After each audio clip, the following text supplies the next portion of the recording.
Assalamualaikum warahmatullahi wabarakatuh. How are you today?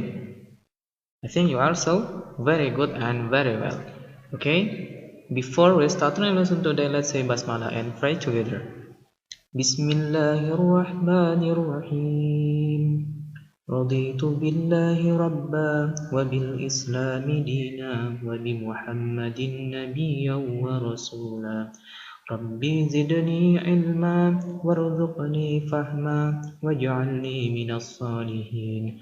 Rabbi shrah li sadri wa yassir li amri wahlul 'uqdatam min lisani yafqahu qawli. Amin. Are you ready to study now? Yes, I am ready. Oke, Anda soleh-soleha. Kali ini Ustaz akan memberikan materi masuk di tema 8 subtema 4 Aku Suka Berkarya, yaitu matematika dan seni kebudayaan. Nah, kemarin kita sudah belajar tentang cara menafsirkan data yang disajikan dalam bentuk diagram batang. Nah, kali ini Ustaz akan menjelaskan kembali menafsirkan data yang disajikan dalam bentuk diagram batang. Data yang disajikan dalam bentuk diagram batang akan lebih mudah dibaca dan dipahami. Nah, dari diagram batang yang disajikan, kita dapat mengetahui hal-hal sebagai berikut.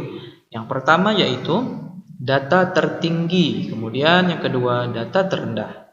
Kemudian yang ketiga adalah selisih antar nilai data.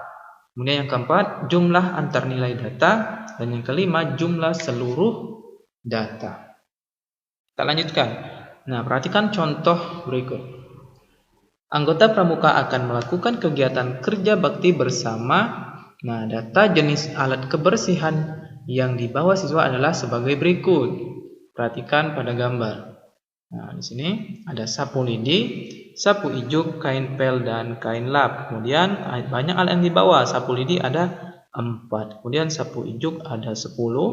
Kain pel ada 8. Dan kain lap ada 12. Nah, dari diagram di atas dapat kita ketahui hal-hal sebagai berikut. Yang pertama, jenis alat kebersihan yang paling banyak dibawa oleh siswa adalah kain lap, yaitu berjumlah 12. Kemudian yang kedua, jenis alat kebersihan yang paling sedikit dibawa oleh siswa adalah sapu lidi, karena jumlahnya ada 4. Kemudian yang ketiga adalah selisih banyak sapu lidi dan sapu ijuk yang dibawa siswa adalah berapa? Sapu ijuknya 10, kemudian sapu lidinya ada 4. Berarti 10 dikurang 4 sama dengan 6 buah. Nah, kemudian yang terakhir, jumlah seluruh alat kebersihan yang dibawa siswa, yaitu berarti 4 ditambah 10, kemudian ditambah 8, dan ditambah 12. Jadi keseluruhan antara sapu lidi, sapu ijuk, kain pel, dan kain lap yaitu berjumlah 34 buah.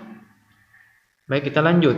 Nah, menyajikan data dalam bentuk diagram batang. Pada diagram batang ada disajikan dalam bentuk batang-batang. Nah, pada diagram batang sumbu mendatar menyatakan jenis data dan sumbu tegak menyatakan nilai setiap data. Setiap batang dibuat dengan tinggi yang sesuai dengan nilai data tersebut. Nah, perhatikan contoh. Banyak anggota pramuka yang mengikuti lomba pada tabel berikut. Nah, jenis lombanya ada sejarah nasional, teori P3K, tali temali, kompas, dan morse. Kemudian banyak siswanya. Untuk sejarah ada 5, teori P3K ada 6, tali temali ada 5, kompas ada 7, kemudian morse ada 6. Nah, untuk menampilkan data ke dalam bentuk diagram batang, tentukan terlebih dahulu jenis lomba pada sumbu mendatar dan banyak siswa pada sumbu tegak. Diagram batang untuk data pada tabel di atas adalah sebagai berikut. Nah, ini yang Ustaz katakan tadi. Sumbu mendatar yaitu banyak siswa. Nah, sumbu mendatar ini. Ya, sumbu mendatar ini. Sumbu mendatar banyak siswa. Maaf, untuk sumbu mendatar itu jenis lombanya. Nah, ini jenis lombanya. Kemudian banyak siswa yaitu sumbu tegak. Sumbu tegaknya ini. Nah, ini sumbu tegak untuk banyak siswa, dan ini sumbu mendatar untuk jenis lomba yang diikuti. Nah, ini dia sumbunya. Artinya ada panah ke atas ini adalah sumbu tegak, panah ke samping adalah sumbu mendatar.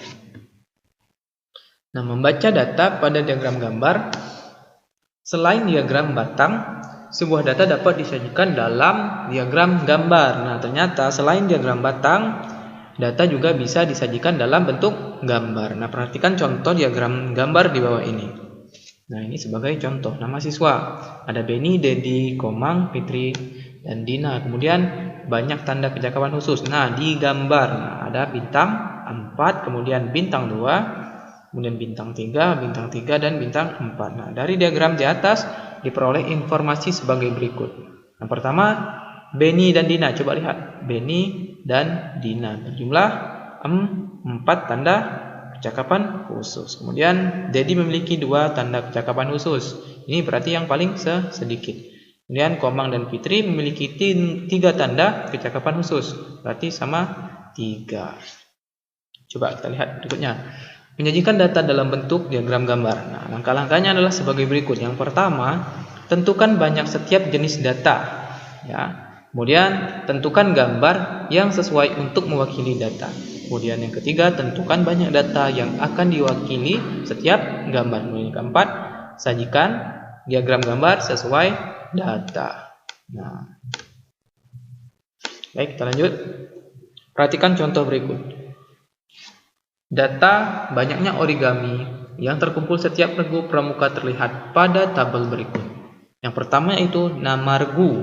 Regu berarti ke samping. Regunya ada regu melati, mawar, dan tulip. Kemudian banyak origami yang terkumpul. Untuk melati ada 15, mawar ada 6, tulip ada 9. Nah, diagram gambar yang tepat dari data pada tabel tersebut dapat dibuat dengan satu gambar. Itu gambar burung mewakili 3 buah origami. Kan? Gambar burung mewakili 3 buah origami. Seperti berikut. Nama regunya tetap, melati, mawar, dan tulip. Kemudian banyak origaminya dalam bentuk gambar. Ingat tadi 1 burung 3 origami. Berarti ini untuk melati 15. Berarti 15 dibagi 3 ada 5 burung. Kemudian mawar 6 dibagi 3 ada 2. Berarti 2 burung. Kemudian tulip 9 dibagi 3 yaitu 3 buah burung. Nah, keterangannya satu gambar mewakili 3 buah origami. Nah, baik, kita lanjutkan yaitu membuat maket. Nah, maket. Apa itu maket? Ada yang tahu? Maket adalah model atau miniatur dari suatu benda atau wilayah. Jika digunakan untuk menggambarkan sebuah wilayah, maket juga dapat berfungsi sebagai denah. Nah, maket yang menggambarkan wilayah biasanya terdiri atas beberapa bangunan. Nah, maket dibuat dengan teknik potong, lipat, dan sambung. Maket biasanya terdiri alas, bangunan, dan atap. Nah, bangunan maket biasanya terbuat dari kertas karton yang tebal. Nah, bangunan yang dibentuk dapat berupa bangunan apapun seperti rumah, sekolah, dan gedung atau kantor. Nah, sebelum dibentuk, ingat ya, pola bangunan sebaiknya diwarnai terlebih dahulu. Hal tersebut untuk memudahkan proses menghias saat seluruh bagian maket sudah terpasang. Oke, kita lanjut.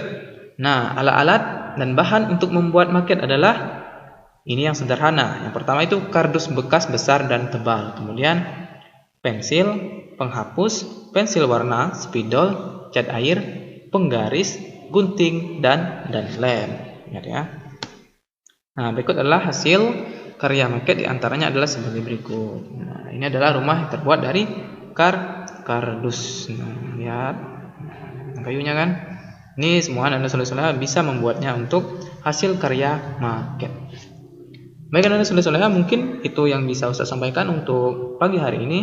Tetap jaga kesehatan dan jangan lupa belajar. See you, bye bye. Wassalamualaikum warahmatullahi wabarakatuh.